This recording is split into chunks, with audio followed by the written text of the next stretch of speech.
Assalamualaikum, salam sejahtera. Topik kita kali ini adalah bagaimana menangani kepergantungan kepada gadget peranan ibu bapa.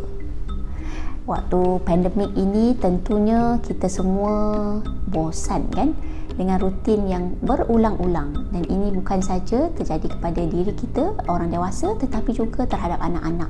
Mereka terpaksa berkurung di rumah setiap hari. Mereka tidak dapat keluar seperti kita dapat bekerja, tetapi mereka terpaksa berkurung di rumah dan terpaksa belajar daripada skrin komputer. Mereka tidak dapat lagi bertemu dengan teman-teman tetapi hanya boleh berjumpa dengan teman-teman mereka melalui skrin komputer, dan ini tentunya sukar untuk mereka. Jadi kebergantungan kepada gadget adalah suatu perkara yang sangat-sangat biasa ibu bapa perlu lalui di dalam pandemik ini. Bagaimana kita ingin menangani kepergantungan ini, kerana tentunya ia mempunyai pros and cons dan sekiranya dalam jangka masa yang lama kita tidak mahu ia menjadi seperti orang kata ketagihan yang mana anak-anak bertindak dengan kasar, bertindak dengan negatif melalui kegelisahan, melalui marah-marah dan sebagainya bila mana kita ambil gadget itu daripada mereka. Bagaimana ibu bapa boleh berperanan? Saya kongsikan 3 tips. Tip yang pertama, ibu bapa perlu bersikap tegas terhadap anak-anak dan ini memerlukan kedua-dua ibu bapa untuk berbincang.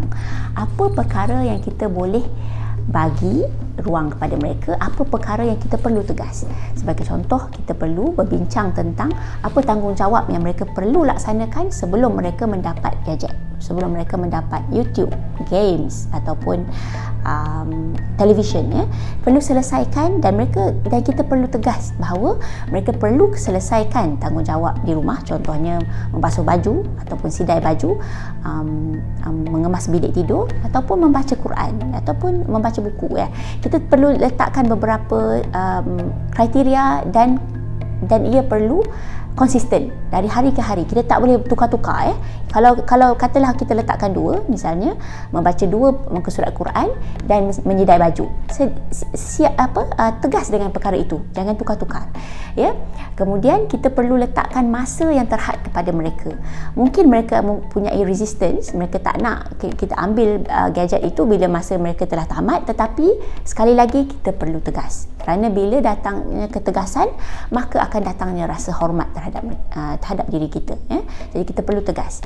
Yang kedua adalah kita perlu juga mencari alternatif lain untuk mereka dapat melakukan aktiviti lain bila mana kita ambil gadget mereka Jadi di sini kita perlu berbincang dengan mereka untuk kenal pasti perkara-perkara yang mereka boleh lakukan. Sebagai contoh, mereka boleh melakukan art ataupun seni jika mereka minat tentang itu, ataupun kita membeli beberapa komik, kita membelikan beberapa buku cerita untuk mereka lakukan. Pada masa yang sama, kita juga perlu tunjukkan model yang baik. Bila mana kajian telah menunjukkan bila mana ibu bapa lebih banyak screen time di kalangan ibu bapa, maka ia menunjukkan korelasi yang tinggi screen time yang dilakukan oleh anak-anak. Jadi lebih banyak screen time ibu bapa, lebih banyaklah screen time anak-anak. Jadi bila mana kita selesai dengan tugas kita, kita pun perlu meletakkan telefon kita ke tepi, komputer kita ke tepi, kerana anak-anak memerhatikan kita. Jadi kita perlu luangkan masa, sebagai contoh beberapa minit setiap hari untuk kita dapat berbincang dengan mereka, untuk kita dapat melakukan beberapa aktiviti yang anak-anak enjoy Jadi kita perlu kenal pasti apa aktiviti yang anak kita minat, kerana setiap anak-anak tentunya aktiviti mereka berbeza. Sebagai contoh, hari Ahad kita luangkan 1 atau 2 jam pagi-pagi untuk melakukan senaman dengan anak-anak Jadi waktu tu kita betul-betul letakkan ke tepi gadget dan kita pastikan kita melakukan senaman dengan anak-anak di luar rumah.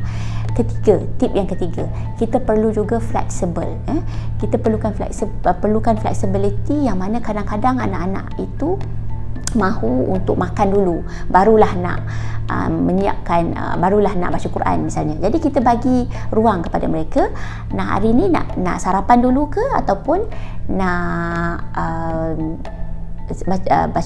nak sarapan dulu ataupun nak selesaikan laundry dulu, nak sidai baju dulu.